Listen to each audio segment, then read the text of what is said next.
चलिए देखिए, अक्टूबर 2023 तक हम लोग का करंट अफेयर डाला हुआ है, ठीक है। ये नवंबर का है। जो जो भी दरोगा का स्टूडेंट है, बिहार एसएससी का स्टूडेंट है, वो जनवरी 2024 तक का करंट अफेयर तैयार करके जाइएगा, ठीक है। जो भी दरोगा का स्टूडेंट है वो जनवरी 2024 तक का करंट पढ़ के जाइएगा, ठीक है। जनवरी 2024 तक का, ठीक है। कम से कम मिनिमम, ऐसे तो आप जनवरी टू जनवरी करिए, नहीं अब कम टाइम बहुत कम है, इसीलिए करके दरोगा के जो भी स्टूडेंट है वो कम से कम जुलाई से लेकर के आप जनवरी तक ज़रूर 7 महीना का करके जाइए। 70% सवाल यहीं से रहेगा, 10-20% सवाल जो होगा वो ऊपर से हो सकता है, अप्रैल का, मई का, जनवरी का हो सकता है। लेकिन अगर आपके पास टाइम है तो आप पिछले वाला भी पढ़ लीजिए, लेकिन जुलाई से लेकर के जनवरी तक तो एकदम हर हाल में करके जाइए अगर रिजल्ट में शामिल होना है तो। चलिए, ये नवंबर का है, ये नवंबर का है। हम लोग का दिसंबर का भी तैयार हो गया। जिनको भी पीडीएफ अगर लेना होगा अभी रुक करके दिसंबर का ले लीजिएगा, ठीक है।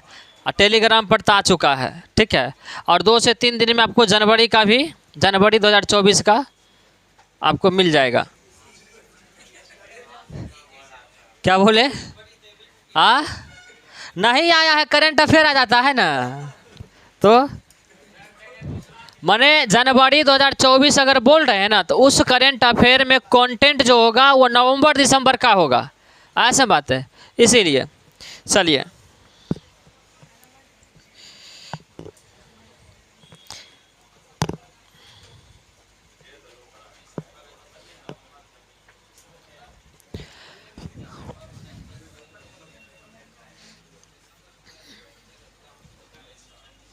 चलिए, ये जो करंट अफेयर है हम लोग का, ये नवंबर 2023 का है। चलिए, सबसे पहला लाइन है कि पुराने संसद भवन में अंतिम कार्यवाही 19 सितंबर 2023 को तथा नए संसद भवन में भी प्रवेश हुआ। इसी दिन नए संसद भवन में 128वां संविधान संशोधन विधेयक के तहत महिला आरक्षण विधेयक, जिसे नारी शक्ति वंदना विधेयक भी कहा गया, क्या कहा गया? नारी शक्ति वंदना विधेयक। ये जो है सो नए संसद भवन में पेश किया गया और पेश करके लोकसभा से पारित कर दिया गया तथा यह 33% आरक्षण के लिए राज्यसभा से पारित होते ही 106वां संविधान संशोधन अधिनियम बन गया। चलिए, अब जहाँ जहाँ हम जो लाइनिंग किए हैं याद रखिए, वो सारे इंपॉर्टेंट पॉइंट है। सबसे पहला नंबर ये कि पुराने संसद भवन में अंतिम बैठक किस दिन हुई, सवाल ये पूछा जाएगा। अब आप याद करिए उस समय के इतिहास को, जिस समय हम लोग सवाल याद करते हैं पॉलिटी में कि संविधान सभा की पहली बैठक कब हुई, दूसरी बैठक कब हुई, ये सब पढ़ते हैं ना। उसी तरह का सवाल अब ये भी तैयार होगा। ये केवल करंट अफेयर ही नहीं होगा, ये आगे के समय का इतिहास बन जाएगा, ऐसा बात है। ये फिर आपके पॉलिटी में या फिर हिस्ट्री में आपको पढ़ना होगा। तो याद रखिएगा, पूछा जाएगा कि पुराने संसद भवन में अंतिम बैठक कब हुआ, क्या बोलेंगे? 19 सितंबर 2023 को। और पूछा जाएगा कि नए संसद भवन में पहली बैठक कब हुआ, उसी दिन हुआ। तो पुराने संसद भवन में भी बैठक हुआ और नए संसद भवन में भी। तो पुराने संसद भवन का अंतिम बैठक और नए संसद भवन का पहला बैठक, आया समझ कि नहीं आया? तो याद रखेंगे 19 सितंबर 2023। क्लियर है? चलिए, अब देखिए, जब ये बैठक हो रहा था तो नए संसद भवन में जब गया तो सबसे पहले एक विधेयक लाया गया जिसे कहा गया महिला आरक्षण विधेयक, या इसी को बोलते हैं नारी शक्ति वंदना विधेयक, ठीक है। इस बात को याद रखेंगे। और ये जो संविधान संशोधन विधेयक था वो 128वां था, और जब ये राज्यसभा से पारित हुआ, राष्ट्रपति से हस्ताक्षर हो गया, तब जाकर के ये 106वां संविधान संशोधन अधिनियम बन गया।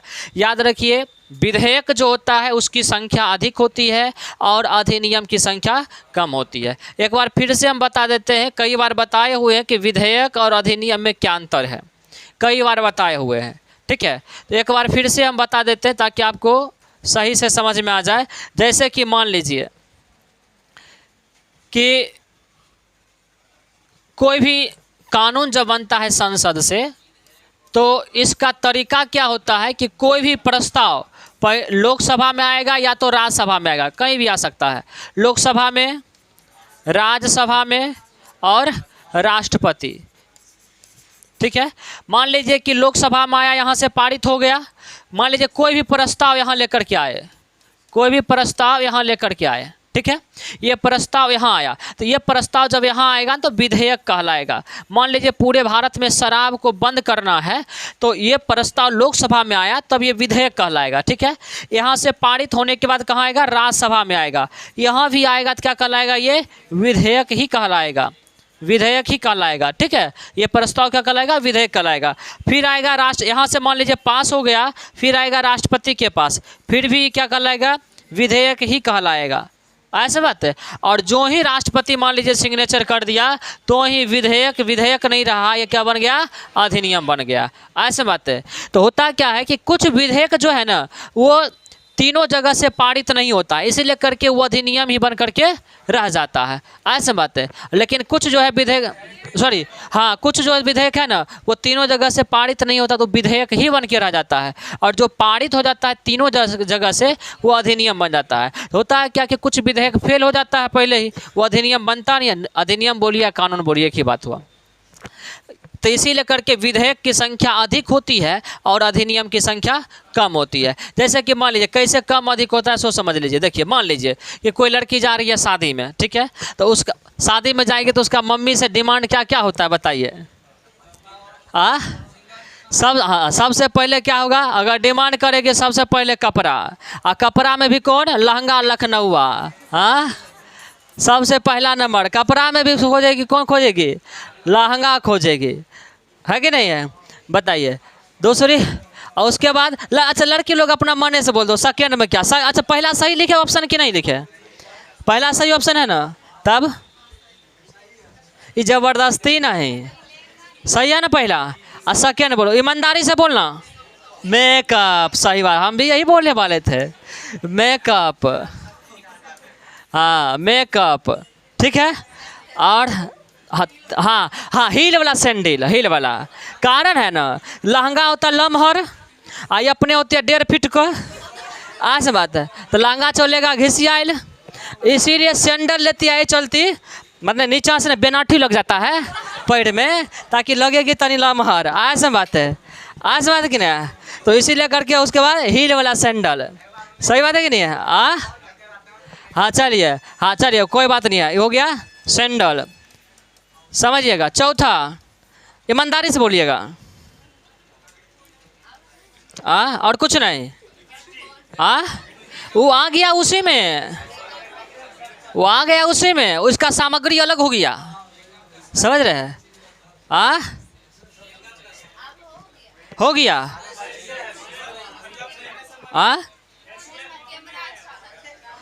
मने अच्छा, फोन जिसका कैमरा बढ़िया हो, अच्छा फोन, अच्छा, और कुछ, खर्चा पानी, चलिए, अच्छा कुछ रुपया, चलिए ये 5 चीज़ मान लीजिए कि डिमांड हो गया, ठीक है। अब ये 5 प्रस्ताव लेके गई किसके पास, मम्मी पापा के पास, मम्मी के पास और पापा के पास, ऐसे बात है। अब मान लीजिए 5 प्रस्ताव लेके गई, तो हो सकता है कि लहंगा वाला प्रस्ताव मम्मी और पापा दोनों पास कर दिए, ठीक है, माने एक प्रस्ताव दोनों तरफ से पास हो गया, समझ में कि नहीं है। अच्छा, तो कुल मिलाकर के आपका ये 5 क्या हो गया, विधेयक हो गया, क्योंकि आप 5 लेकर के गए हैं ना, तो विधेयक की संख्या कितना हो गई, समझ में आया कि नहीं है। अब मान लीजिए यहाँ से एक पारित हो गया, ये वाला पारित हो गया, ये वाला हो गया, ठीक है, और ये वाला हो गया। आज पापा बोले तो बड़का से मुँह टेढ़ करना है, ये नहीं देंगे। मान लीजिए एगो फेल हो गया ना, तो क्या गो पास हुआ, 4 गो। तो अब आपको पूछेंगे, बताइए आपका विधेयक क्या गो था, क्या बोलेंगे, आपका मांग था 5 का, एक हो गया फेल, मिला क्या गो 4, तो इसका मतलब विधेयक क्या गो 5 गो, और अधिनियम क्या गो समझ में आया कि नहीं है? जो फेल हो गया वो खाली विधेयक बन के रह गया, और जो सब जगह से पास हो गया वो अधिनियम बन गया, कानून बन गया। समझ में आया कि नहीं है? चलिए बहुत बढ़िया। तो अब अगर आपको पूछा जाएगा कि जब पहला नए संसद भवन का पहला बैठक हुआ था तो उस समय कौन सा जो है सो विधेयक पारित किया गया था, तो क्या बोलेंगे? महिला आरक्षण विधेयक या नारी शक्ति वंदना विधेयक। दूसरा तरह से सवाल पूछ सकता है कि बताइए कि महिला आरक्षण विधेयक किस संविधान संशोधन विधेयक द्वारा पेश किया गया था, तो 128वां। लेकिन पूछा जाएगा कौन सा अधिनियम बन गया, तो क्या बोलेंगे? 106वां। क्यों? इसकी संख्या घट जाती है, जैसे बताया कि संख्या घट गई। क्लियर हो गया ना? चलिए इतना बात हम लोगों को ध्यान में रखेंगे। अच्छा, पूछा जाएगा कि अभी हाल ही में महिला आरक्षण विधेयक जो संसद से पारित किया गया, इसमें महिलाओं की आरक्षण कितना प्रतिशत करने की बात की गई, तो क्या बोलेंगे? 33%। कोई डाउट इसमें? नहीं ना? चलिए बहुत बढ़िया। अब आगे हम लोग देखते हैं। चलिए देखिएगा, एक देश एक चुनाव, यानी one nation one election, one nation one election के लिए रामनाथ कोविंद की अध्यक्षता में 7 सदस्यीय, यहाँ पर उच्च होगा, उच्च नहीं, उच्च स्तरीय समिति का गठन किया गया, जिसमें विपक्षी नेता अधीर रंजन चौधरी, वरिष्ठ अधिवक्ता हरीश साल्वे, सतर्कता आयोग के पूर्व अध्यक्ष संजय कोठारी और पूर्व विपक्षी नेता थे कांग्रेस पार्टी में, अब कांग्रेस छोड़ चुके हैं ये, गुलाम नबी आज़ाद जो जम्मू कश्मीर के पूर्व सीएम भी रह चुके हैं, वित्त आयोग के पूर्व अध्यक्ष एन.के. सिंह, कौन है? एन.के. सिंह, और सुभाष कश्यप शामिल है। काफ़ी बड़ा वीवीआई हो गई है। अब देखिए, एक देश एक चुनाव, इसका जो है इसके लिए एक समिति बनाई गई। अब एक देश एक चुनाव क्या है सो समझिए। देखिए, नेतवा को हम लोग क्यों चुनते हैं? नेतवा को क्यों चुनते हैं? ताकि देश के विकास का काम करे। लेकिन नेतवा को जब हम चुनते हैं ना, तो नेतवा ये नहीं सोचता है कि हमें देश का विकास करना, नेतवा ये सोचता है कि हमें जो चुना गया है ना, जगह जगह खाली प्रचार प्रसार करने के लिए। मान लीजिए होता क्या अपने देश में, देखिए हमारे देश क्यों पीछे जाता है? कुछ गलत नीतियों के कारण पीछे जाता है। अब होता क्या है कि हम लोग नेता को चुने विकास करने के लिए, लेकिन नेता क्या होता है कि लोकसभा जीता, अब उसका ध्यान रहेगा राज्य में विधानसभा पर, उस सब मंत्री संतरी प्रधानमंत्री फलाना चिलाना ठिकाना विपक्षी नेता सब पहुंच जाएगा। जैसे मध्य प्रदेश में चुनाव था, सारा सब बापूत पहुंच गया मध्य प्रदेश, ठीक है, वहां जैसे चुनाव हुआ। अब क्या होगा, मतलब हर साल ना दो चार राज्य में हर साल 6-7 महीना में 10 महीना में चुनाव होते रहता है। आई नेतवा सब दिन चुनावी में बिजी रहता, मतलब 5 का 5 साल। अभी देखिए राजस्थान में हुआ, मिजोरम में हुआ, मध्य प्रदेश में हुआ, छत्तीसगढ़ में हुआ, तेलंगाना में हुआ ना, 5 राज्य में। इससे पहले आपको पता था मणिपुर में हुआ, आपका हिमाचल प्रदेश में हुआ, कर्नाटक में हुआ, माने लगातार सब दिन चुनाव चलते रहता है। अब देखिए इससे क्या होता है, गुजरात में भी हुआ। अब देखिए देश का खर्चा कितना होता है कि मध्य प्रदेश में विधानसभा का चुनाव हुआ तो नेतवा सब हेलीकॉप्टर से जहाज, अपना तो पैसा लगता नहीं, अपने पिताजी के पॉकेट से थोड़े लगता, तो जनता का पैसा लगता है। सब गया मध्य प्रदेश, ठीक है। एक बार मध्य प्रदेश गया कौन चुनाव में? विधानसभा चुनाव में। फिर होगा लोकसभा का चुनाव, तब जाएगा। नगर निकाय का चुनाव होगा तब जाएगा, है कि नहीं? प्रधानमंत्री पहुंच जाता है। अब छोड़ दीजिए, पंचायत का चुनाव होता है, उसमें विधायक सांसद सब पहुंच जाता है पंचायत चुनाव में। अब एक बात बताइए, एक ही राज्य में 5 बार जाएगा, 5 बार हेलीकॉप्टर या रोड गाड़ी उतरेगा, तो बताइए खर्चा बढ़ेगा कि नहीं बढ़ेगा? खर्चा बढ़ेगा कि नहीं बढ़ेगा? तो और उसके खर्चा तो बढ़ेगा ही बढ़ेगा। और खास करके क्या होता है कि नेतवा सबको हम चुनते हैं विकास के लिए, और ये 5 साल ना खाली चुनावी प्रचार में रहता है। अगर एक देश एक चुनाव हो जाए, मतलब जैसे कि लोकसभा चुनाव जिस वर्ष होगा उसी समय सब कुछ हो जाएगा। लोकसभा, राज्यसभा, विधानसभा, विधान परिषद, जितना भी चुनाव है, नगर निकाय, पंचायत, जितना भी है, सब चुनाव अगर एक के वर्ष हो जाए तो कम से कम 4 वर्ष जो है नेतवा से सवाल पूछ सकते हैं ना। अब मीडिया 4 साल मीडिया भी फ्री हो जाएगा ना, मीडिया वाला तो खाली चुनावी नज़र आता है, एग्जिट पोल, महा एग्जिट पोल, चाणक्य टुडे। समझ जाइए कौन सा माने पार्टी कहाँ से जीत रही है, कौन कितना सीट ला रहे। अरे बकलोल कहीं का, ये पूछो ना कितना विकास तुम किया है। हाँ सूत्र से, सही बात।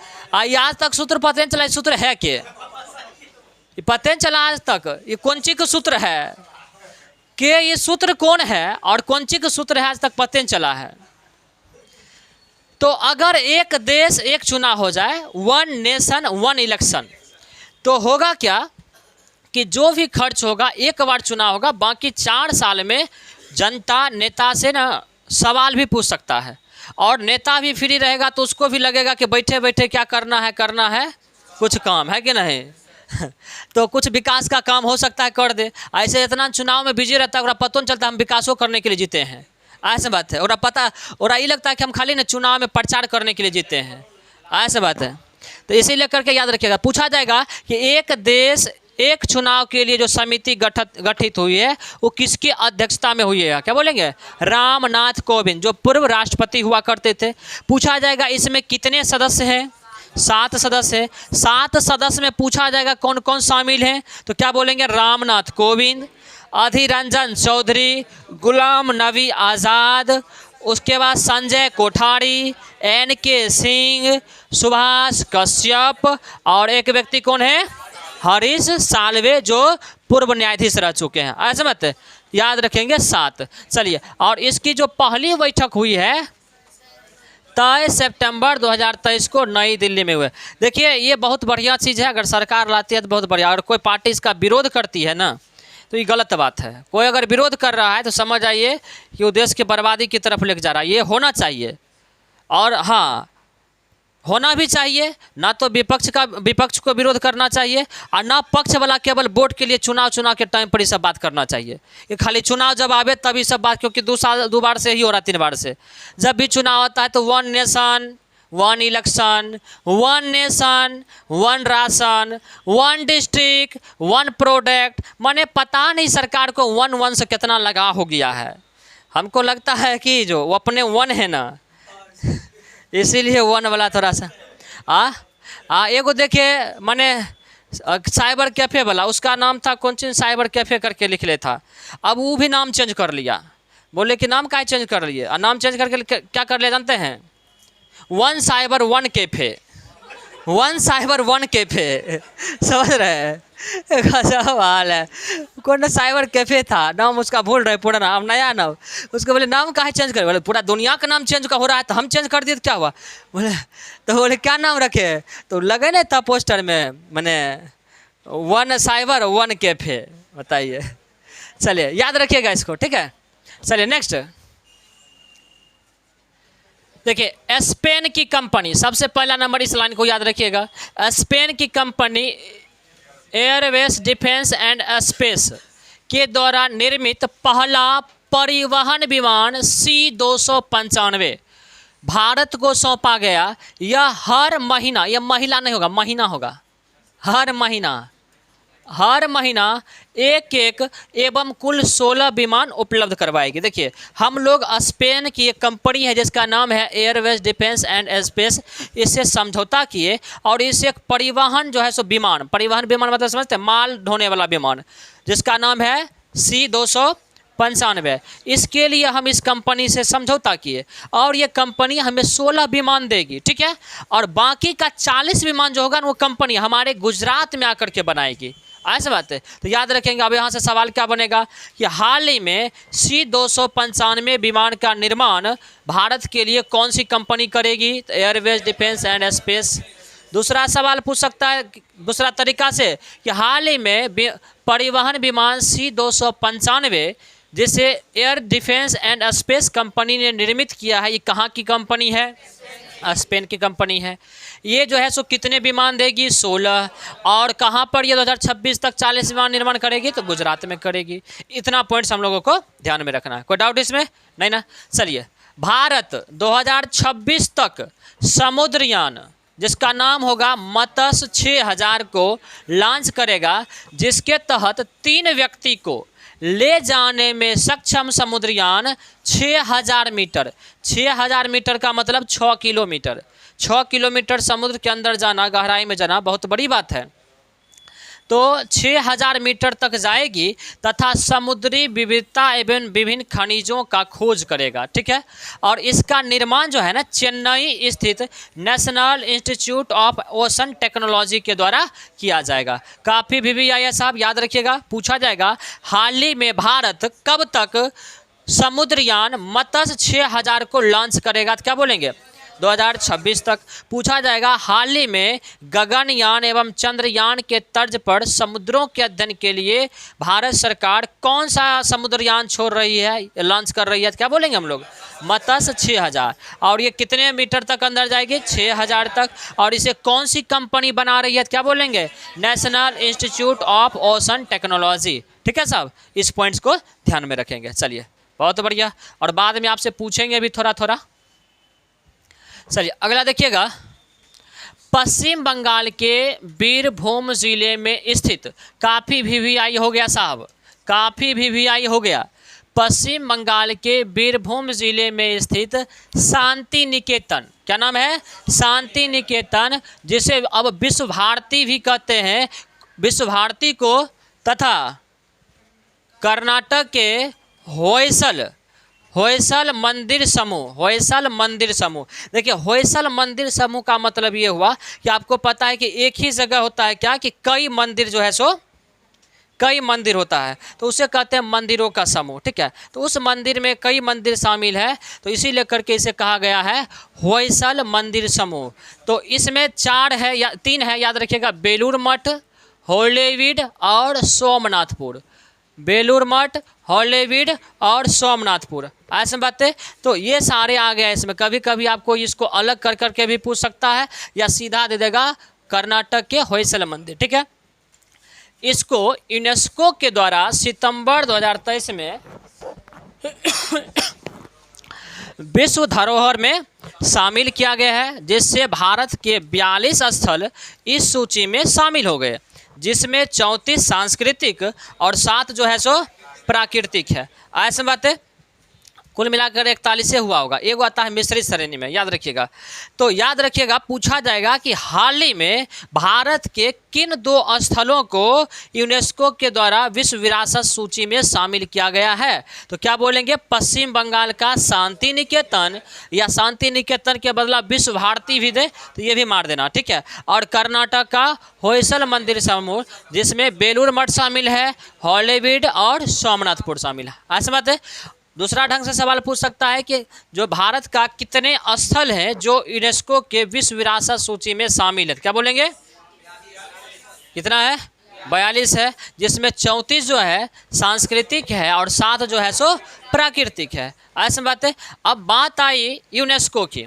यूनेस्को का पूर्ण रूप क्या होता है, United Nations Educational Scientific and Cultural Organization. ठीक है, इस बात को ध्यान में रखेंगे। ठीक है, अब देखिए, अब पूछा जाएगा यूनेस्को का मुख्यालय कहाँ है, क्या बोलेंगे पेरिस। पेरिस कहाँ की राजधानी है, पेरिस कहाँ की राजधानी है फ्रांस। पेरिस किस नदी के किनारे, सीन नदी के किनारे। किस नदी के किनारे, सीन नदी के किनारे। और फ्रांस के राष्ट्रपति का नाम इमैनुअल मैक्रो, याद रखिएगा इमैनुअल मैक्रो। ऐसा बात है। अब देखिए, पूछा जाएगा यूनेस्को की स्थापना कब हुआ, तो बोलेंगे 16 नवंबर 1945 को हुआ। ठीक है, अब देखिए भारत का इसमें 42 स्थल है ना।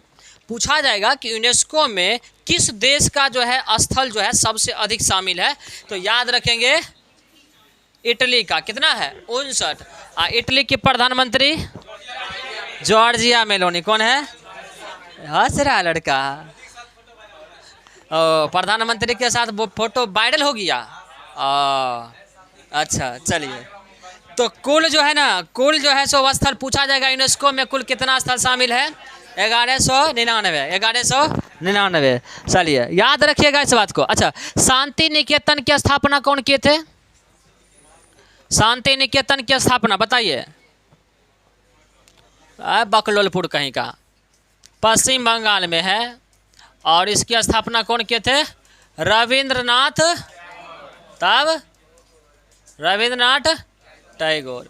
आप लोग का वही हाल है, घर में 13 बाहर में 3 सभा में गए तो देव लिया छीन, है कि नहीं? वही हाल है आप लोग का। याद रखिएगा कब स्थापना किए थे? 1912 में, ठीक है। चलिए नोबेल पुरस्कार 13 में। चलिए साहब आगे बढ़े क्या? अच्छा एक बात और याद रखिएगा कि 2021 में हड़प्पा कालीन जो स्थल था धौलावीरा जो गुजरात में है, इसे भी शामिल किया गया था 21 में। हो सकता तनी बैक वाला पूछ दे। और एक था काकतीय रुद्रेश्वर मंदिर तेलंगाना में, इसको भी शामिल किया गया था। इस बात को याद रखिएगा, हो सकता थोड़ा बैक वाला पूछा जाए। और कई बार ये सवाल छप भी चुका था, कई बार ये सवाल छपा भी है। जब हम लोग करंट अफेयर पढ़े थे उस समय 21 वाला में, तो कई एग्जामों में छपा था। और इस बार भी हो सकता है कि चाहे दरोगा में चाहे बिहार एसएससी में, लेकिन छपना तो तय, किस में छपेगा ये नहीं जानते हैं हम, लेकिन छपेगा ये हम जानते हैं। ना यकीन हो तो आप बगल में लिख सकते हैं कि छपेगा। चलिए यही वाला, हाँ लिख लीजिए बगल में छपेगा। हाँ तो चलिए नेक्स्ट। अभी देखिए ना, अगले 2-4 महीना में जो भी एग्जाम होगा उसमें एकदम छप जाएगा।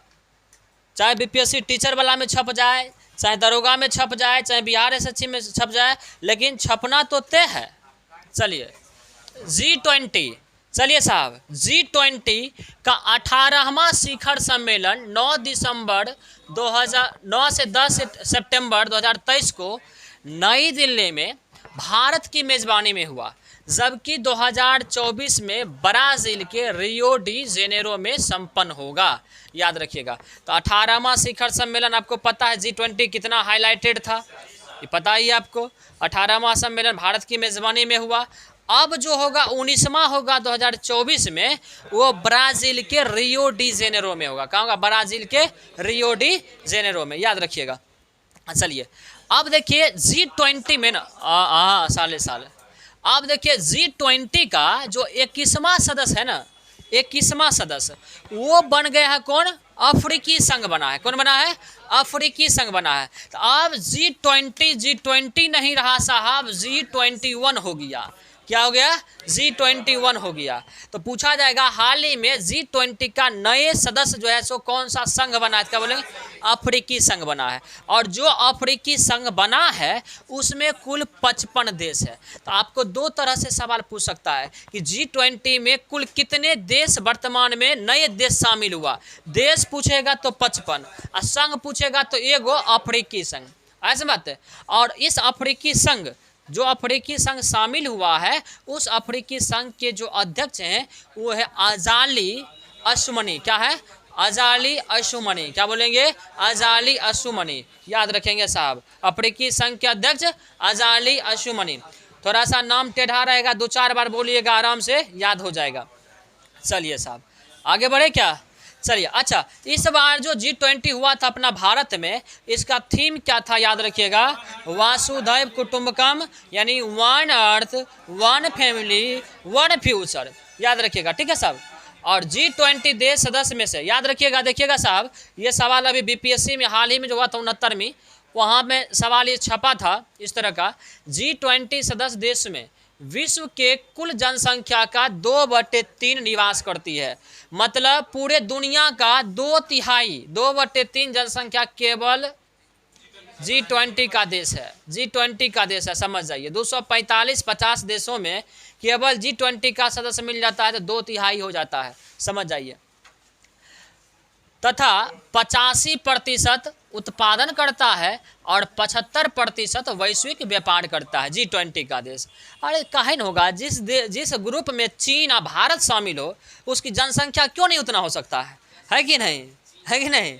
चीन और भारत और अमेरिका मिल गया, इंडोनेशिया, 4 को मिल गया तो कहानी खत्म है। तो चलिए अब देखिए G20 की बात आई है तो G20 की याद रखिएगा 26 सितंबर 1999 को इसकी स्थापना हुई थी। और इसमें सदस्य देश कौन कौन सा है? तो याद रखिएगा, Argentina, Mexico, Australia, Brazil, Canada, चीन, France, Germany, Bharat, Indonesia, Italy, Japan, रूस, सऊदी अरब, दक्षिण अफ्रीका, दक्षिण कोरिया, तुर्की, ब्रिटेन, अमेरिका, यूरोपीय संघ और एक अफ्रीकी संघ। ऐसा बात है, ये सारे शामिल हैं। चलिए, हाँ G20 का हो गया। चलिए साहब, ये भी BBI था साहब, छपने लायक, और ये भी है छपने लायक। चलिए देखिए, दक्षिण पूर्वी एशियाई देश, देखिए हिंदी में देगा दक्षिण पूर्वी एशियाई देश, आपको कंफ्यूज करने के लिए कभी आसियान लिख देगा, कभी लिखेगा दक्षिण पूर्वी एशियाई देश, यानी जो एशिया के दक्षिण पूर्व में, जैसे कि आपका इंडोनेशिया हो गया, थाईलैंड हो गया, मैं क्या कहते हैं ये लाओस हो गया, समझ रहे हैं। तो ये सब जितना भी देश है ना, ये सब दक्षिण पूर्व एशिया में आता है, तो इसका एक समूह बना हुआ है, तो उसी को बोलते हैं दक्षिण पूर्व एशियाई देश, या इसी को बोलते हैं आसियान। ठीक है, आसियान में सदस्य देश जो है 10, तो आसियान के 10 देश समूह का 43वां बैठक, कौन सा संस्करण है? 43वां। और G20 का भारत में हुआ था, वो कौन सा था? 18वां। 19वां कहाँ होगा? ब्राज़ील के रियो डी जेनेरो में।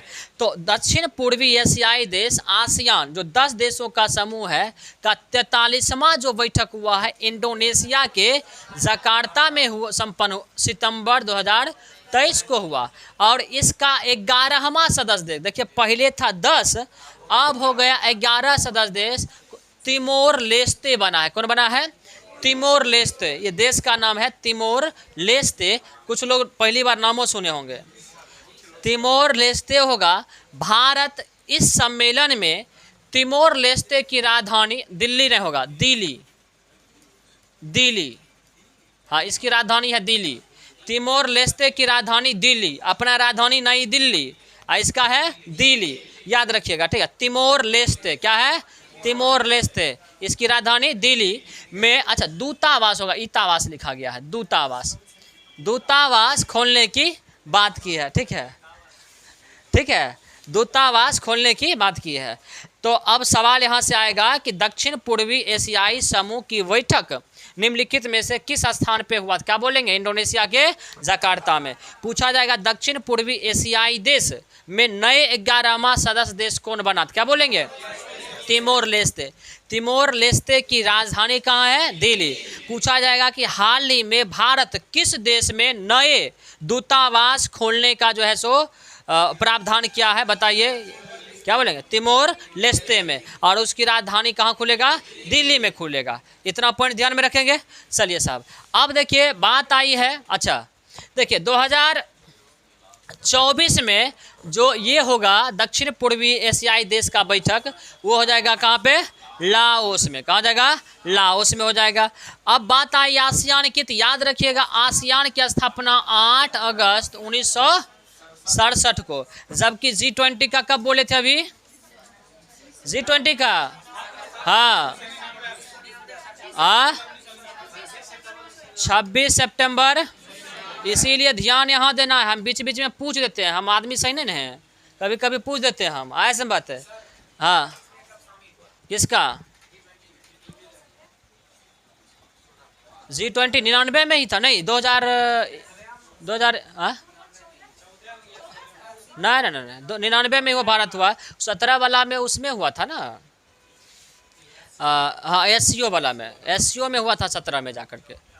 चलिए अब इसको सही कर लीजिए थोड़ा सा स्पेलिंग को, तिमोर लेस्ते। अब देखिए क्योंकि नया देश तिमोर लेस्ते बना है, देखिए आप लोग हल्ला बहुत कर रहे हैं, पता है आपको? नहीं पता है आपको? हल्ला बहुत कर रहे हैं।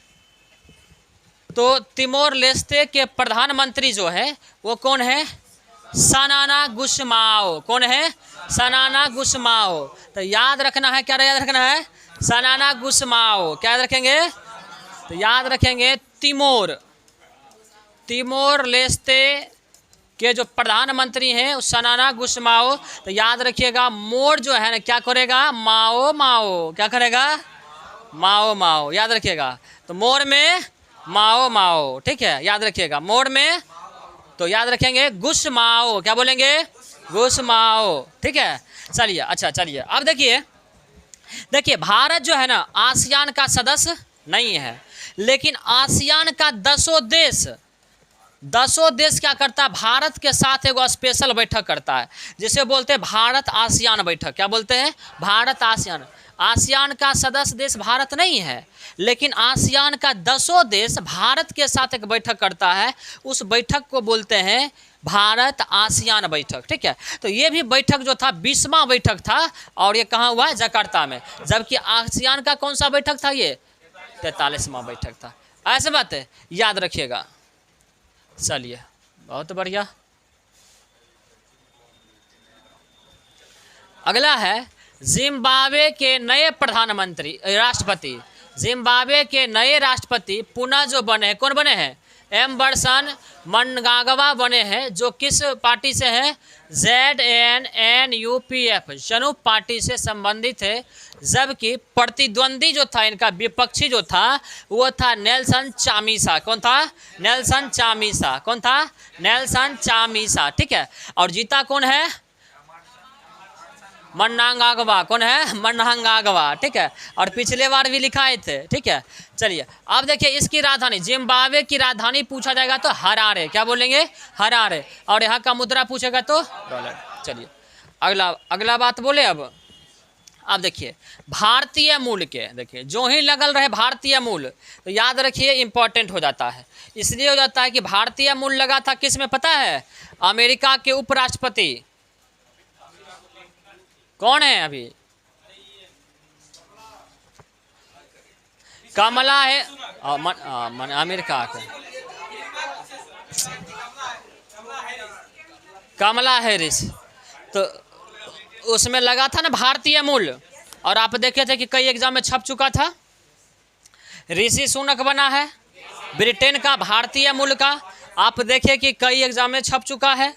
तो इसीलिए करके जो ही लग जाएगा भारतीय मूल, ऐसे मत तो समझ जाइए, रिश्तेदारी जो ही भंज गया तो समझ जाइए वो इम्पोर्टेंट हो जाता है। भारतीय मूल का मतलब हुआ इनके माता पिता या दादा दादी जो भी पूर्वज है इनका, वो भारत के होंगे पहले, अब ये दूसरे देश में जाकर के नागरिकता ले ली है, ऐसे बात है। तो अभी जो है ना भारतीय मूल के, देखिए अर्थशास्त्री, ध्यान दीजिएगा, अर्थशास्त्री जिसका नाम है थर्मन षणमुगरत्नम। क्या नाम है? थर्मन षणमुगरत्नम सिंगापुर के नए राष्ट्रपति बने हैं, जो पूर्व राष्ट्रपति हलीमा याकूब का स्थान लिए। किसका स्थान लिए हैं? हलीमा याकूब। किसका स्थान लिए हैं? हलीमा याकूब। और बने कौन हैं? कौन बने हैं? षणमुगरत्नम। षणमुग भारतीय नाम है, आराम से याद रखना है। षणमुगरत्नम। क्या बोलेंगे? षणमुगरत्नम। फिर से बोलिए, षणमुगरत्नम। ऐसा बात है। अब देखिए इसमें सिंगापुर है, मतलब क्या एशिया में अगर आपको यूरोप देखना है ना तो आप सिंगापुर चल जाइए, इतना हाईटेक है। उसका डॉलर जो है ना पूरे एशिया में सबसे मजबूत रहता है, हमेशा मजबूत रहता है। आप वीज़ा देखिए, सबसे ज़्यादा शक्तिशाली किसका होता है? सिंगापुर का होता है। सिंगापुर का होता है। कभी कभी जापान आता, अलग बात है, नहीं तो 1-2 पे रहता है हमेशा। तो इतना बोले ना कि अगर एशिया में अगर आपको यूरोप देखना है, हाईटेक सिटी देखना है, तो आप चल जाइए सिंगापुर। आप देखिएगा कि नेतवा का बेटा या नेतवा सब अगर घूमने जाता है ना, एशिया अगर घूमना है तो 2 जगह जाएगा, चाहे तो सिंगापुर जाएगा, चाहे तो थाईलैंड जाएगा, है कि नहीं तो दूसरे जगह नहीं जाएगा। जितना भी विदेश क्या कहते हैं उद्योगपति है, वो भी अगर घूमने फिरने के लिए जाएगा, अय्याशी करने के लिए, तो सिंगापुर जाएगा या तो थाईलैंड जाएगा। समझ आइए सिंगापुर कितना हाईटेक सिटी है। तो सिंगापुर इतना हाईटेक सिटी है, तो बताइए वहाँ के नेता का माने क्या कहते हैं कारण है कि वहाँ की जनता का कारण है? वहाँ के जनता के कारण है। क्यों? वहाँ का जनता जब प्रधानमंत्री चुनता है ना, तो देखिए अर्थशास्त्री चुनता है, ऐसे बात है, ताकि वो अपने देश का इकोनॉमिक सिस्टम समझ सके, ऐसे बात है। और हम लोग हैं अपना देश का जब प्रधानमंत्री या मुख्यमंत्री चुनते हैं तो समझ के नहीं आया? अब चाहे मुख्यमंत्री हो चाहे प्रधानमंत्री हो या जो भी हो, आप बताइए कि कोई बने क्या कहते हैं हमारे प्रधानमंत्री, अभी हाल फिलहाल की बात करते हैं, या कोई मुख्यमंत्री जब जिताते हैं तो ऐसे को जिताते हैं जो बने बहुत बड़े विद्वान हो, पढ़े लिखे इंसान हो, नहीं। जो जितना झूठ बोल पाए, जो जितना हिंदू मुस्लिम कर पाए, जो जितना मने जादव भूमिहार कर पाए, ऐसे बात है, बस उसी को जिता देते। हम सोचते हैं कि सबसे ज़्यादा लगता है ना मने कैपेसिटी इसी के पास है, क्वालिटी इसी के पास है, तो काहे न बताइए देश पीछे जाएगा, है कि नहीं। और यहाँ देखिए प्रधानमंत्री जब चुना जाता है तो अर्थशास्त्री चुना जाता है कि नहीं। ऐसे हम लोग जैसे जैसे जैसे जैसे व्यक्ति को चुनते हैं और जिस हिसाब से चुनते हैं, ये गलत मत बोलिए कि मैंने गड़बड़, जैसे हम चुनते हैं वो अपने योग्यता के अनुसार बहुत बढ़िया कर रहे हैं, वो अपने योग्यता के अनुसार नहीं कर रहे हैं। मैंने अब जैसा हम ढूंढेंगे तो हमारे प्रधानमंत्री हो या फिर मुख्यमंत्री हो, तो जैसा हम ढूंढेंगे, जो अब मान लीजिए साइंस वाला को आप कहिएगा, कोई बायोलॉजी का स्टूडेंट है, उसको कहिएगा कि आप इंजीनियरिंग का सब्जेक्ट पढ़ाइए, पढ़ाएगा वो तो, अरे आप ये कोनो मतलब हुआ। आप पेट के डॉक्टर को दे दीजिएगा माथा खोजने के लिए, तो माथा मुँह लिवर न खोजेगा, बताइए। तो वही बात है, हम जैसे नेता को चुनते हैं वो अपने क्वालिटी में पारंगत है, वो कर रहा है। पहले चाय बेचा करता था, अब पहले स्टेशन पर चाय, अब स्टेशन, है कि नहीं। स्टेशन के बाद रेल, रेल के बाद रेल का पटरी, देखिए विकास हो रहा कि नहीं हो रहा। चाय के बाद स्टेशन के बाद रेल के बाद एयरपोर्ट के बाद हवाई जहाज। बताइए कौन चीज़, देखिए क्वालिटी है कि नहीं। तो जब बेचने वाले को चुने तो बेचेगा नहीं तो क्या करे, वो अपने हिसाब से जिसमें उनको योग्यता है बहुत बढ़िया कर रहे हैं। तो बताइए, चलिए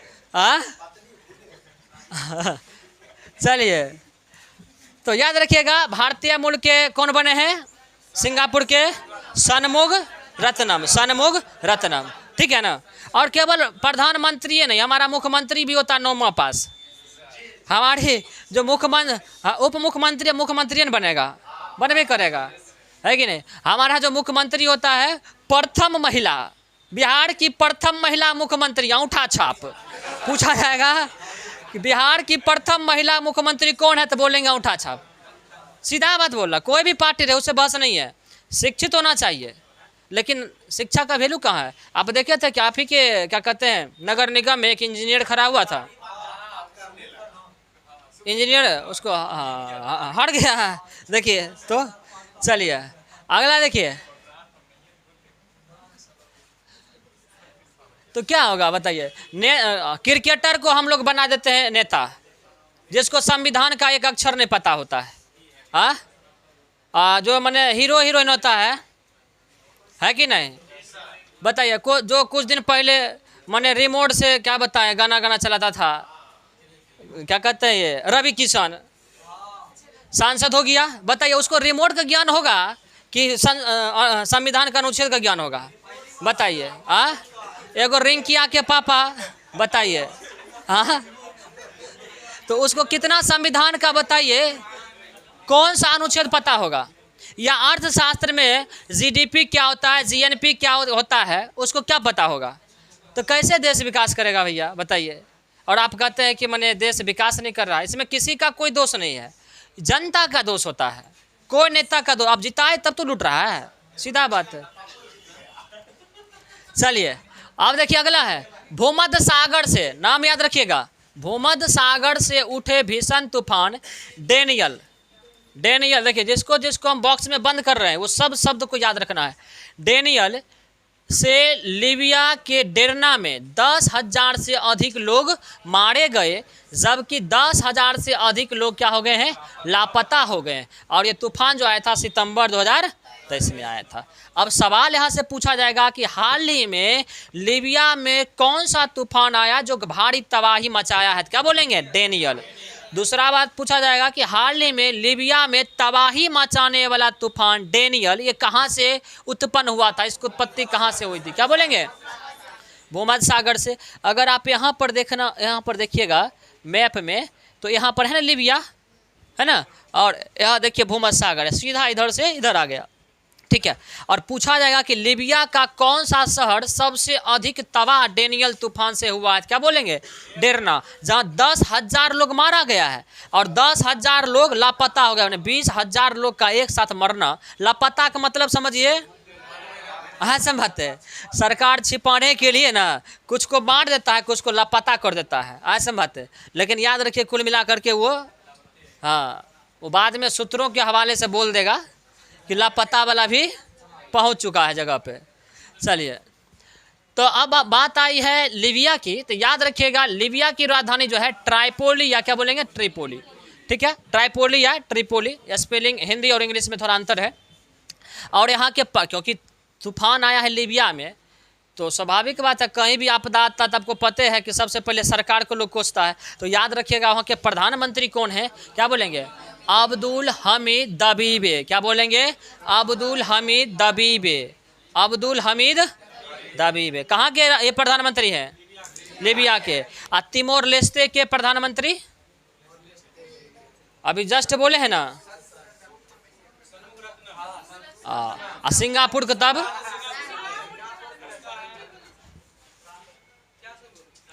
तिमोर लेस्ते। हाँ, क्या बोले, देख कर तब क्या बोले सर, देखे बुझ गए हम। देखिए, हाँ नहीं बताए थे, माओ, मोड़ का माओ, गुस्माओ, तब भूल जाते हैं, इसीलिए कहते। देखिए, वो तो हमारा रिश्तेदार नहीं है, किसी तरह कनेक्ट करके 2-4 महीना जोड़ के रखना, करंट अफेयर है, 2-4 महीना जोड़ो तोड़ के याद रखेंगे, बस बात खत्म है, ऐसे मत। तो याद रखिएगा गुस्माओ कहाँ का है, तिमोर लेस्ते का। चलिए, अब देखिए नाइजर, नाइजर के बाद अफ्रीकी देश गैबोन में भी तख्ता पलट हो गया। ठीक है, और गैबोन के जनरल जिसका नाम है ब्राइस ओलीगुई नगुएमा, क्या नाम है, ब्राइस ओलीगुई नगुएमा। ठीक है, यहाँ का जनरल था। ठीक है, और वर्तमान राष्ट्रपति जो था वो था अली बोंगो। क्या था, अली बोंगो, क्या नाम था, अली बोंगो को गिरफ्तार कर स्वयं अंतरिम राष्ट्रपति और रेमंड नडोंग सीमा को अंतरिम प्रधानमंत्री बना दिया। आपको पता है कि अफ्रीका जो महादेश है वहाँ के कई देशों में हमेशा ना राजनीतिक उथल पुथल चलती है, सत्ता पलट होता है। अच्छा, तख्ता पलट का मतलब क्या होता है कि तख्ता पर किसी को बैठा करके पलटा देंगे। तो तख्ता पलट का मतलब क्या हुआ, हाँ, वहाँ का जो सैन्य अधिकारी होता है ना, वो क्या करता है, राष्ट्रपति प्रधानमंत्री को उठा करके जेल में बंद कर देता है सैन्य बल पर। माने सेना जो होता है ना, वो सेना चलाती है सेना अध्यक्ष के कब्जा में, जो ऑर्डर करेगा वही सुनता है, और उसी के आधार पर क्या करता है, अपने सैन्य बल को लेकर के राष्ट्रपति प्रधानमंत्री को गिरफ्तार करके जेल में डाल देता है, और अपने जो होता है ना सेना अध्यक्ष, वो राष्ट्रपति बन जाता है, जो सेकेंड स्तर पर अधिकारी है उसको अपना प्रधानमंत्री बना देता है। तो पूछा जाएगा, देखिए कई देश अफ्रीका का आपको पढ़ा है, माली पढ़ाए ना, माली में तख्ता पलट हो गया, बुर्किना फासो में तख्ता पलट हो गया, नाइजर में हो गया, नाइजीरिया में हो गया, ऐसे बात है। तो कई देशों में हम पढ़ाते रहते हैं, ऐसे बात है। म्यांमार में तो भी किया है। चलिए, ये अफ्रीका की बात कर रहे थे, तो याद रखिएगा यहाँ पर अभी नाइजर में तख्ता पलट हो गया। तो नाइजर का जो सेना अध्यक्ष था, जिसका क्या नाम था, नगुएमा, क्या नाम था, नगुएमा। नहीं याद रहे तो याद रखिएगा नगमा, ऐसे बात है, नगुएमा। क्या बोलेंगे, नगुएमा। देखिए, नगुएमा था सेना अध्यक्ष। ये क्या किया, अध्यक्ष बंद कर दिया जेल में राष्ट्रपति को, जिसका नाम था बोंगो।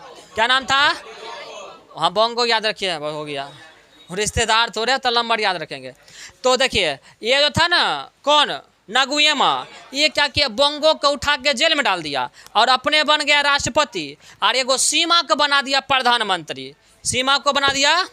तो याद रखिएगा, नगुएमा बन गया राष्ट्रपति और सीमा बन गया प्रधानमंत्री, और बोंगो चल गया जेल, ऐसा बात है, बोंगो चल गया जेल, और नगुएमा बन गया राष्ट्रपति और सीमा बन गया प्रधानमंत्री, बस बात खत्म। कौन बड़का चीज़ था। चलिए, अच्छा, ये जो था ना नाइजर, यहाँ की आबादी जो है ना 20 लाख है। कितना है, 20 लाख है, याद रखिएगा। और यहाँ पर था क्या, सत्ता पलट करने का कारण ये था कि एक ही परिवार का लोग ना सब दिन प्रधानमंत्री राष्ट्रपति बनल रहता था। इसीलिए करके सेना जो था नहीं, सेना जो था नगुएमा, मेरा गुस्सा आ गया कि सब दिन तो ही बनल रहेगा। 56 वर्ष से बोंगो परिवार का ही शासन था, 56 वर्ष से, इसीलिए करके एकरा उठा करके बोंगो को कर दिया भीतर, ऐसे बात है। और अपने बन गया नगुएमा राष्ट्रपति और सीमा को बना दिया प्रधानमंत्री। चलिए, अब राजधानी पूछा जाएगा, क्या बोलेंगे, लिब्रेविल्ले। क्या बोलेंगे, लिब्रेविल्ले। क्या बोलेंगे, विल्ले। चलिए, बहुत बढ़िया। चलिए, मुद्रा यहाँ का क्या है, क्या बोलेंगे? फिर बोलता फराक, लड़का बोलता फराक, फराक मुद्रा है।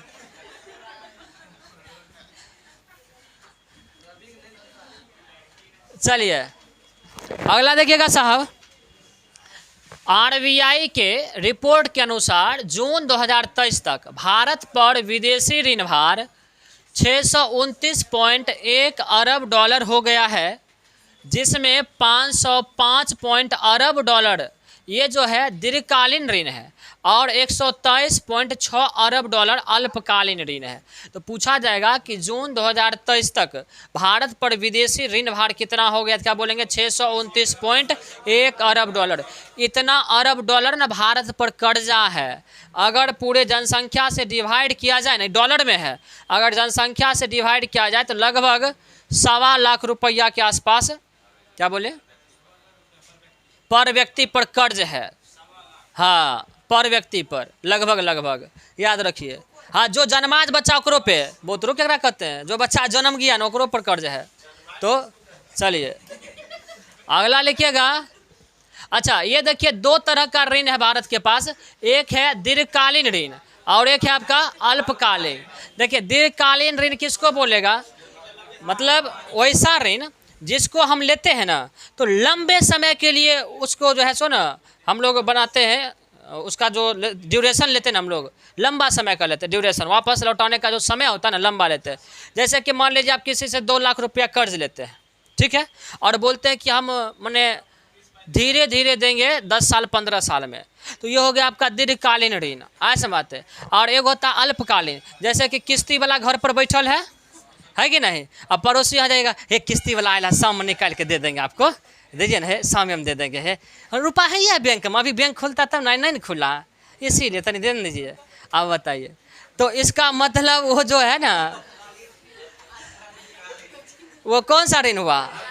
अल्पकालीन। और जो 2 लाख लिए लंबा समय के लिए हो गया दीर्घकालीन। तो याद रखिएगा अल्पकालीन जो ऋण है ना तनिक समय के लिए, छोटे समय के लिए, वो है 123.6 अरब डॉलर, जबकि लंबे समय के लिए है 505.5 अरब डॉलर। समझ आ गया कि नहीं? चलिए बहुत बढ़िया। अब देखिएगा, भारत अमेरिका ने सितंबर 2023 को, याद रखिएगा भारत और अमेरिका ने सितंबर 2023 को भारत मध्य पूर्व यूरोप आर्थिक होगा, अधिक नहीं, आर्थिक कॉरिडोर के निर्माण की घोषणा की है, जिसमें भारत, अमेरिका, सऊदी अरब, यूएई, इटली, जर्मनी, फ्रांस और ये सारे शामिल है। अब देखिए, जब भी भारत कोई भी नए संगठन का निर्माण करता है तो भारत के एग्जामों में सवाल पूछा जाता है। जैसे कि आपको एक बताए थे I2U2, इंडिया, इजराइल, यूएसए और यूएई, और आप देखे थे कि बीपीएससी टीचर वाला में सवाल ये छप गया था। तो भारत के मेज़बानी में जब भी कोई अंतर्राष्ट्रीय संस्था बनेगा तो याद रखिए कि एकदम से छपना तय है। तो अभी भारत और अमेरिका दोनों मिलकर के एक इकोनॉमिक डोर बनाना चाह रहा है, ताकि भारत और यूरोप के बीच में ना सड़क मार्ग से, रेल मार्ग, क्योंकि अभी तो हम लोग यूरोप से जो जुड़े हुए हैं ना, चाहे तो जल मार्ग से जुड़े हुए हैं या तो फिर वायु मार्ग से, लेकिन हम चाह रहे हैं कि जल मार्ग से, वायु मार्ग से, सड़क मार्ग से, रेल मार्ग से सबसे जुड़ जाए, ताकि बहुत बढ़िया से भारत और यूरोप के बीच में एक मार्केट तैयार हो जाए, बाजार तैयार हो जाए, ताकि व्यापार अधिक से अधिक हो पाए। ऐसा बात है। इसीलिए करके भारत और अमेरिका दोनों मिल करके एक कॉरिडोर बना रहा है, जैसे कि सीपेक बनाया था चाइना और पाकिस्तान, सीपेक, उसी के तर्ज पर हम लोग बना रहे हैं। तो याद रखेंगे, भारत मध्य पूर्व यूरोप आर्थिक कॉरिडोर इसको बोलते हैं, जिसको शॉर्ट में बोलेंगे IMEC, मतलब India middle east economic corridor. क्या बोलेंगे? India middle east economic corridor के निर्माण की घोषणा की है, जिसमें भारत, अमेरिका, सऊदी अरब, यूएई, जर्मनी, इटली, फ्रांस और यूरोपीय संघ ये सब शामिल होंगे। याद रखिएगा, ठीक है साहब। अब इसका उद्देश्य क्या है? भारत से यूरोप तक रेल मार्ग, सड़क मार्ग एवं बंदरगाह का निर्यात कर आयात निर्यात को क्या करना? बढ़ावा देना। याद रखिएगा सब, काफ़ी ज़्यादा VVI है ये, याद रखिएगा। चलिए नेक्स्ट, अगला है 17 सितंबर 17 सितंबर 2023। 17 सितंबर माने विश्वकर्मा पूजा। 17 सितंबर माने विश्वकर्मा पूजा। अब विश्वकर्मा पूजा माने नरेंद्र मोदी का जन्मदिन। नरेंद्र मोदी का जन्मदिन। तो याद रखिएगा इस दिन ना एगो ना योजना शुरू हुआ, क्योंकि जन्मदिन किसका? पीएम का। और कौन दिन जन्मदिन? विश्वकर्मा के दिन। तो इसीलिए करके इस योजना का नाम दे दिया गया पीएम विश्वकर्मा योजना। नाम क्या पड़ गया? पीएम विश्वकर्मा योजना। ठीक है। इसकी शुरुआत की गई 18 क्षेत्रों के कारीगरों एवं कुटीर उद्योग को बढ़ावा देने के लिए केंद्र सरकार के द्वारा किया गया, जिसके तहत 5% वार्षिक ब्याज पर 3 लाख तक का ऋण जो है ना उपलब्ध कराया जाएगा। 3 लाख तक का ऋण उपलब्ध कराया जाएगा। मतलब इस योजना के तहत अब सवाल क्या पूछा जाएगा कि हाल ही में प्रधानमंत्री के द्वारा कब पीएम विश्वकर्मा योजना शुरू किया गया? क्या बोलेंगे? 17 सितंबर 2023 को पूछा जाएगा पीएम विश्वकर्मा योजना का उद्देश्य क्या है, तो बोलेंगे छोटे उद्योगियों और कारोबारियों के लिए 5% ब्याज पर 3 लाख का ऋण उपलब्ध करना। ऐसा बात है, इस पॉइंट को याद रखेंगे। चलिए बहुत बढ़िया। चलिए नेक्स्ट देखिए, अगला है वैश्विक नवाचार रैंकिंग 2023। वैश्विक नवाचार रैंकिंग 2023। नवाचार मतलब इनोवेशन। इनोवेशन मतलब नए तकनीकों की खोज में, नए चीज़ों के आविष्कार में कौन देश अव्वल है। इनोवेशन का मतलब ये हुआ। तो इसका जारीकर्ता पूछा जाएगा, कौन संस्था इसको जारी करती है। ठीक है, कौन सी संस्था जारी करती है? तो क्या बोलेंगे? World Intellectual Property Organization. क्या बोलेंगे? World Intellectual Property Organization. ठीक है। इसमें प्रथम स्थान पर जो रहा स्विट्जरलैंड। कौन रहा है? स्विट्जरलैंड। और भारत का स्थान कौन सा रहा? कौन सा? 40वां। बहुत बढ़िया। अच्छा, अंक कई बार हो सकता है कि आपको अंक पूछ दे कि भारत को नवाचार सूचकांक में कितना अंक प्राप्त हुआ। याद रखेंगे 38.1 अंक। कितना? 38.1 अंक प्राप्त हुआ। और अंतिम स्थान पर कौन रहा? अंगोला। चलिए बहुत बढ़िया। चलिए नेक्स्ट देखते हैं हम लोग। क्या बोले? अभी तुरंत बोले हैं, अभी तुरंत बोले हैं कि नवाचार का मतलब होता है, इंग्लिश होता है उसका इनोवेशन। इनोवेशन का मतलब होता है नए नए तकनीकों की खोज करना, नए नए चीज़ों की आविष्कार करना। तो उसमें जो पहले स्थान पर आया है, 1 साल का रैंकिंग जारी होता है 1 साल का, कि कौन इस वर्ष में सबसे अधिक नए टेक्नोलॉजी का विकास किया है। तो सबसे पहले स्थान पर आया है स्विट्जरलैंड। और क्या कहते हैं, हाँ चलिए अब देखिएगा 9 सितंबर 2023 को पीएम मोदी ने एक नए समूह, देखिए फिर एक नया समूह, ऐसा बात है, जिसका क्या नाम है? वैश्विक जैव ईंधन गठबंधन। क्या बोलेंगे? वैश्विक जैव ईंधन गठबंधन। और अंग्रेजी में इसको बोलते हैं ग्लोबल बायोफ्यूल्स अलायंस, यानी GBA। क्या बोलेंगे? GBA, global biofuels alliance. ठीक है, जिसके तहत पेड़ पौधे, अनाज एवं अन्य अवशिष्टों का ईंधन के रूप में प्रयोग करने का उद्देश्य है। इसमें अन्य देश जो शामिल होंगे America, Italy, Germany, Mauritius, Italy, Argentina, Mauritius, दक्षिण अफ्रीका और UAE। अब देखिए, ये जब हम लोग सौर संगठन बनाए थे, अंतर्राष्ट्रीय सौर संगठन नरेंद्र मोदी की अध्यक्षता में बनाया गया था, उस समय भी कई सवाल यहाँ से उठ करके आया था। I2U2 बना, फिर भी सवाल उठ करके आया। और ये अभी जो बना है GBA, इससे भी सवाल उठ करके आएगा। जब भी भारत की अध्यक्षता में कोई अंतर्राष्ट्रीय संस्था बनती है तो काफ़ी इंपॉर्टेंट हो जाता है। और कौन कौन देश शामिल है, तो आप देखिए कि अमेरिका जैसे इटली जैसे देश शामिल है, इतने ताकतवर देश शामिल है और भारत की बातों पे चल रहे हैं, ये बहुत बड़ी बात है। अब देखिए वैश्विक जैव ईंधन गठबंधन है क्या, तो हमारे साहब बोले कि देखिए जितना भी अनाज उनाज सड़ जाता है, जितना भी जो पेड़ पौधा होता है सड़ जाता है, तो इस सब का प्रयोग करके ना हम लोग क्या करेंगे, इथेनॉल वगैरह बनाएंगे। जिससे क्या होगा, पेट्रोल डीजल जो होगा ना उस पर थोड़ा सा असर कम पड़ेगा। जिससे क्या होगा, पेट्रोल डीजल का दाम भी कम होगा और इसके अलावा क्या होगा, प्रदूषण भी कम होगा। इसीलिए करके एक अलायंस बना, जिस अलायंस का नाम दिया गया वैश्विक जैव ईंधन गठबंधन, जिसको शॉर्ट में क्या बोलेंगे, GBA। ऐसे बात है। चलिए बहुत बढ़िया। चलिए अगला देखिए, आर्थिक स्वतंत्रता सूचकांक 2023। चलिए, इसमें प्रथम स्थान पर कौन रहा? सिंगापुर। देखिए प्रथम स्थान पर क्यों रहा, समझ आया कि नहीं है? प्रथम स्थान पर कौन रहा? सिंगापुर रहा। भारत का स्थान, बहुत बढ़िया, 8-7, बहुत बढ़िया। अंतिम पर 87 नहीं बोलना, 8-7 बोलना, 8-7 कम में हुआ है कि नहीं?